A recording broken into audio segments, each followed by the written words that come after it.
naken. For 10 years, I've been struggling to make films. I've tried to make stuff I believe in, but I'm always let down. Instead, I've decided to document my life and struggle to create.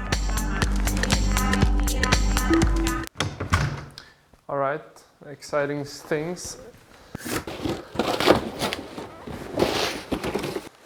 This is it. It's a Genie and a Genie Mini. You're supposed to rip this off, or I guess.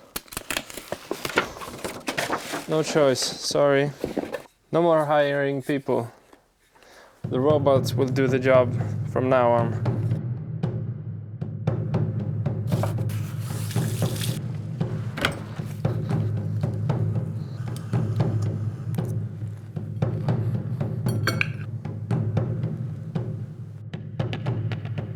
That wasn't really what I was talking about.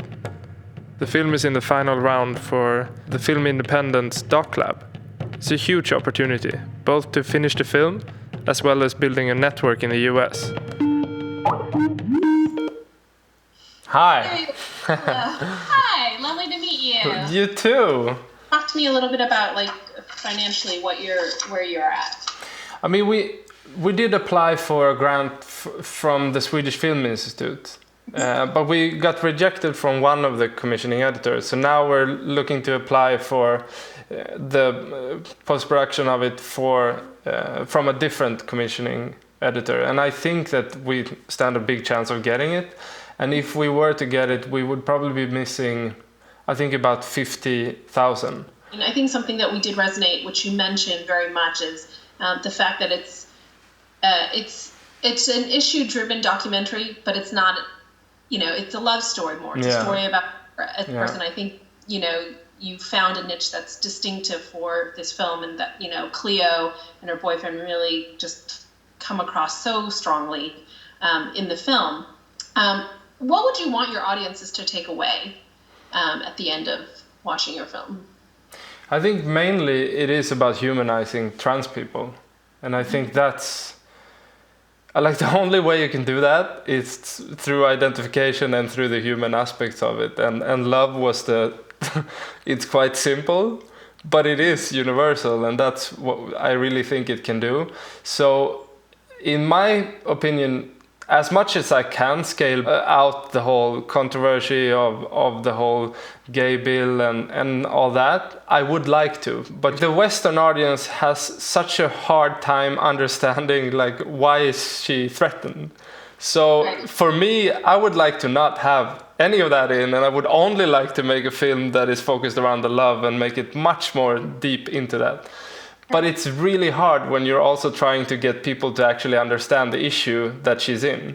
So that's what I'm struggling the most with, I think, when it comes to the story, finding that balance of how much is needed of that information part of it, and then how much can you focus on the love story and go, all into that and make it much more poetic into love. Yeah.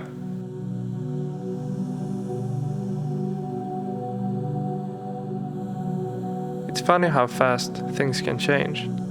Yesterday, I didn't know if I would ever be able to finish this film. Then overnight, everything changed. You start building up hope again, but you don't know if it will be ripped apart or not. You just have to put in the work and hope that it works out. Oh, good morning. It's minus 21 Celsius today. It is freezing. And just got out on my way down to the studio. Oh shit. Big contrast in my life. I guess this freezing cold, hot Uganda. It's a good mix. Last night I got this great email. Dear Johnny von Wallström, I'm very pleased to officially invite the Pearl of Africa to have its world premiere at the 2016 Hot Docs Canadian International Documentary Festival. Ooh. The Pearl of Africa will be presented in the World Showcase program, which is the festival's immensely popular survey of the year's finest non-fiction films from around the world. I had a hunch that this could happen when I did the interview with Film Independent Documentary Lab. And the thing is that Hot Docs is one of the world's best documentary film festivals. But the timing is so wrong. Now that we're about to get into the documentary lab, I think that it's too early to release the film in May.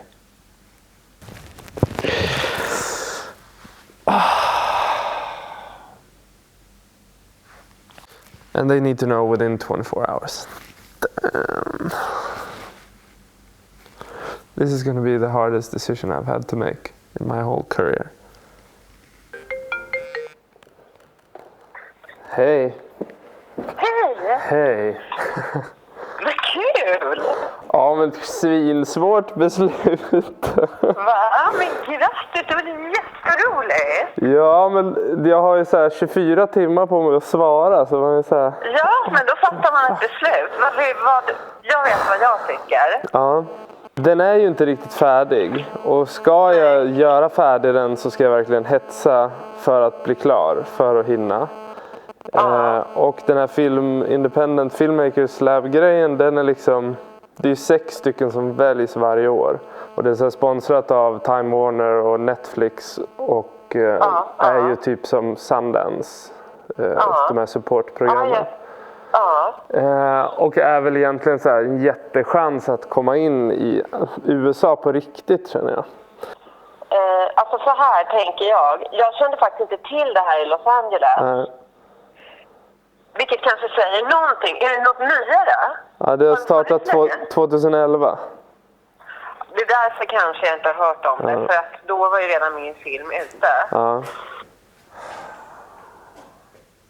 I've been calling people back and forth, asking for advice. What should I do? Should I go for the lab or should I go for Hot Docs? And most people say I should take the festival. I think most people are scared of what would happen if you turn a festival like that down. It's one of the top festivals. But at the same time, if I do it, it's not going to be the best film I can make. So I'm going to have to make a decision of either making a film that I'm always going to look back on as not being as good as I thought it could be. At least I think so. Or I'm going to look back and see, okay, we did an amazing film. Too bad we didn't get into the biggest festival. I think I'm more fine with that. Not having the hype and not having a festival that stood up for the project. I just want to make good art. I just want to make the best film I can make. I think that's more important, to be true to like my artistry. So I'm gonna turn Hot Docs down. Hey, thanks for watching. Let me know what you want to hear more about. Comment below. And don't forget to subscribe. Alright, see you next week.